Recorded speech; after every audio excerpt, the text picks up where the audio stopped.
Sorry. Good to be with you. I think one of our special guests would enjoy this reading. Oh, all right. But so Joseph P. Lash wound up winning Pulitzer Prize for biography. He wrote about Eleanor Roosevelt. He worked for Eleanor Roosevelt. Together, they founded the Americans for Democratic Action. So he was working for Mrs. Roosevelt as a speechwriter in the White House when Winston Churchill came to town, not long after Pearl Harbor, and was there for a lot of the Churchill-Roosevelt meetings. And so this is a book that he wrote, Roosevelt and Churchill, Joseph P. Lash, for Norton, though this is the Franklin Library edition that we have. And I'm just going to read the beginning. Now, remember, this is someone who worked for Mrs. Roosevelt and was in the White House. And listen to this first sentence. Gives you some idea. And of course, what's on our mind is recent White House meetings. Joseph P. Lash writes, I met Winston Churchill once, but the circumstances are rather special. It was at the White House on New Year's Day, just after Pearl Harbor. I was there at the invitation of Mrs. Roosevelt. The Prime Minister, with his entourage, had arrived in Washington on December 22nd for those meetings with the President, codenamed Arcadia. He'd stayed for a week and then gone up to Canada for a tumultuous reception there that matched the one he'd received in Washington. He was due back New Year's Day. On January 1 at breakfast, where Mrs. Roosevelt sat with her house guests in the West Hall, the President sent out word from his bedroom that the Prime Minister was on his way and that he would like Mrs. Roosevelt to go downstairs and greet him at the door. A few minutes later, little Diana Hopkins' sharp ears picked up the chugging of the motorcycles, and Mrs. Roosevelt hastened off to do her job as hostess. At 11, the household climbed into cars to go to church services in Alexandria. We've been at that church, haven't we, Well, George? if it's the same church, yes. George Washington had worshiped there. Yes, it's a wonderful church. And there was, right, and there was amused talk among the Americans of the President's roguish pleasure in having the British Prime Minister lay a wreath at Mount Vernon and pray in Washington's church, where the prayer was, quote, George Washington's prayer for the United States. At lunch, I found myself seated next to the Prime Minister. I was too awestruck to open my mouth. There was no necessity. The language simply cascaded out of him. In my journal, I wrote, he is an exuberant, enormously strong personality, exciting, full of temperament, witty, his phrases resonant with the vigors of the best English stylists, his talk full of imagery. Bathtubs, he claimed, were a contrivance that America had foisted upon the British, but there was nothing like a hot bath before dinner, he conceded. Quote, lying back and kicking one's legs in the air as at birth. While he was transferring his hash and poached egg to his plate, the egg slipped from the spoon but landed safely on the plate. He began to try and set it back on the hash to put it on its throne. He explained to Mrs. Roosevelt. Everything all right, Jeremy? Yep. Hitler had sounded awfully anxious in his New Year's Day message, Churchill observed, even invoking Almighty God. But we have a preemption on the deity, he added, looking at the President. It was known to be pressing the Russians hard to permit religious freedom. Perhaps it was the Prime Minister's reference to the Almighty that turned his thoughts to General de Gaulle. You're being nice to Vichy, he jollied at the President. We're being nice to de Gaulle. He suggested that that was a fair division of labor. The Free French had just occupied Saint-Pierre and, is it Miquelon? Mm-hmm.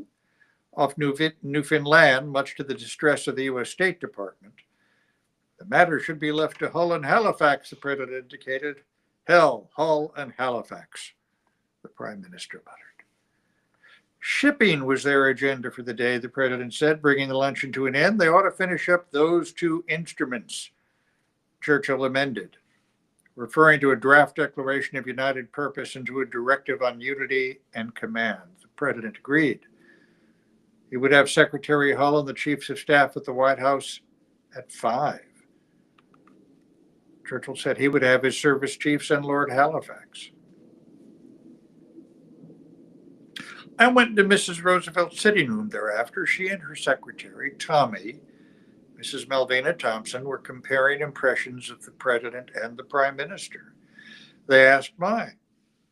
The prime minister had a richer temperament, I said, but the president was more dependable, steadier in a crisis. Tommy clapped her hands and said she and Mrs. Roosevelt felt the same. The president was more hard-headed, they felt. He was less brilliant, but more likely to do the right thing. The president also gave the impression of being more under control. At dinner the previous evening, before Churchill had returned, there'd been discussion of the president's realism.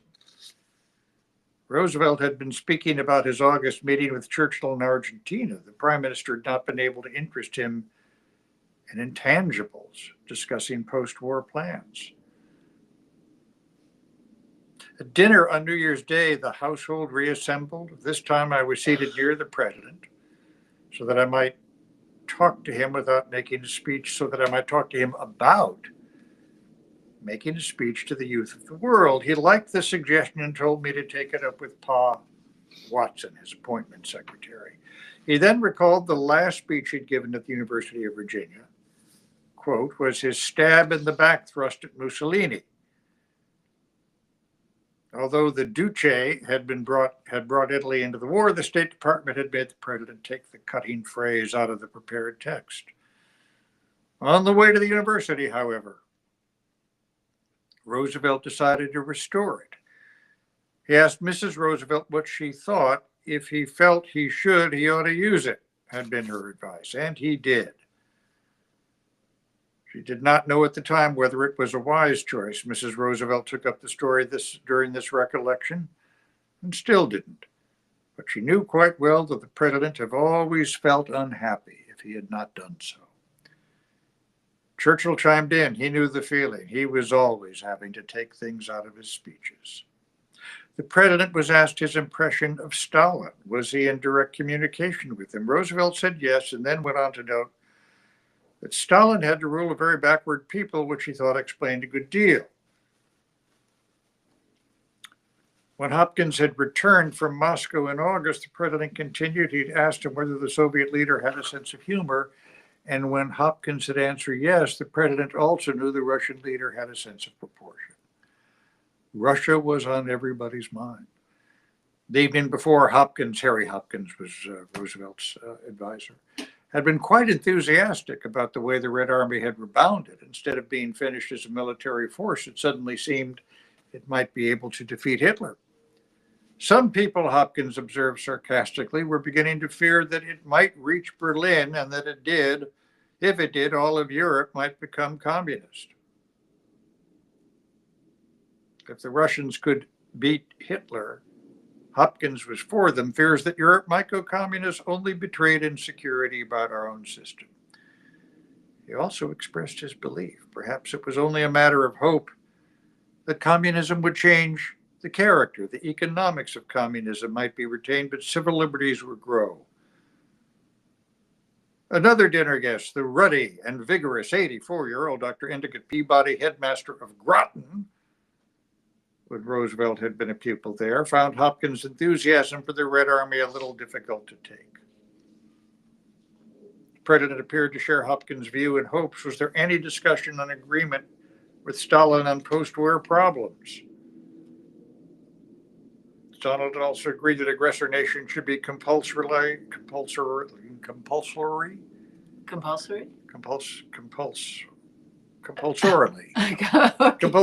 disarmed, and that a monopoly of arms should be left in the hands of the United States, Great Britain, and the Soviet Union. The Anglo-American condominium that the president spoken of after his meeting with Churchill in Argentina had been broadened. The Allied Declaration of Unity and Purpose had been finished, we were told, and Mrs. Roosevelt was asked whether it could be read to everyone. The president started to demur, but the prime minister said yes. Hopkins went upstairs to get the document. This is quite a moment. Churchill was enthusiastic over Roosevelt's suggestion it should be called the Declaration of the United Nations. He remembered a line from Byron's Childe Harold's Pilgrimage, which he proceeded to recite. Here, where the sword United Nations drew, our countrymen were warning on that day, and this is much in all which shall not pass away. That evening after dinner, the declaration was to be signed by representatives of the four great powers. Boy, this is very casually done, isn't it? There was discussion about whether the sentence that stipulated either nations could sign the phrase and other authorities, meaning de Gaulle, should he be added.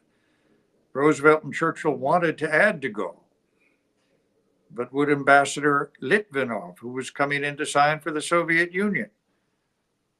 The president suggested he and Churchill unite and use their greatest blandishments. Churchill was skeptical. Litvinov would have to refer the matter to Moscow, but why not have two documents with two versions to try the authorities? One on Litvinov first, Churchill suggested. This was done. Eleanor Roosevelt learned later that evening Litvinov said he would have to refer it back and that would take 2 days. There was talk that there had been the night before about the successes of the Red Army. Churchill had recalled that in 1918, he had also gotten as far as Tula, just south of Moscow, in his efforts to overthrow the Bolsheviki. Now, however, he forgave the Russians in proportion. Do they forgive you? Roosevelt thought they did not forgive. He was impatient with the unremitting Soviet pressures to recognize their incorporation of the Baltic republics, which they had overrun in the period of the Nazi-Soviet pact. They seemed to him to be petty matters compared to the immensity of the issues that had now been joined. There had been 2 providential acts, the prime minister said, that Russia had come in on the Allied side rather than Hitler's, and that Japan had not attacked after the president's stab-in-the-back speech on June 10, 1940. The talk turned to the Unity Command. I'm going to go ahead.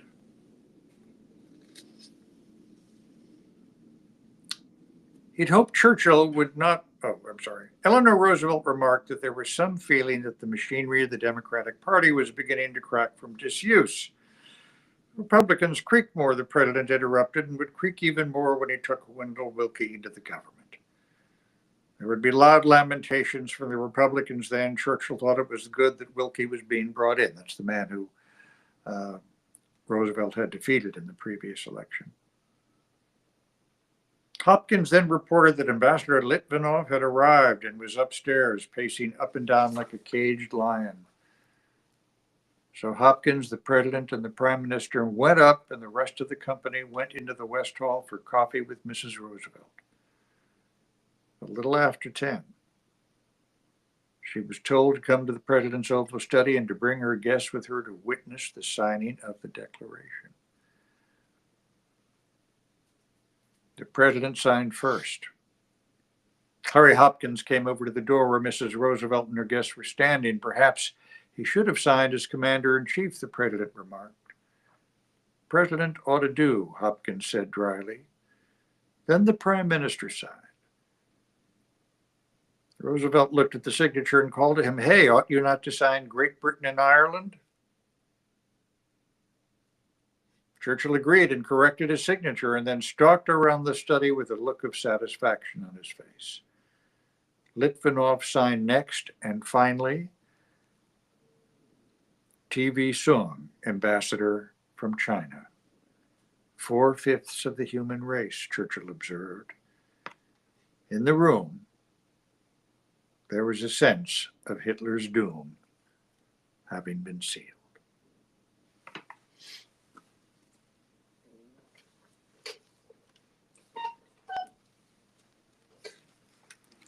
Well, there were 5 more years, of course, but in any event.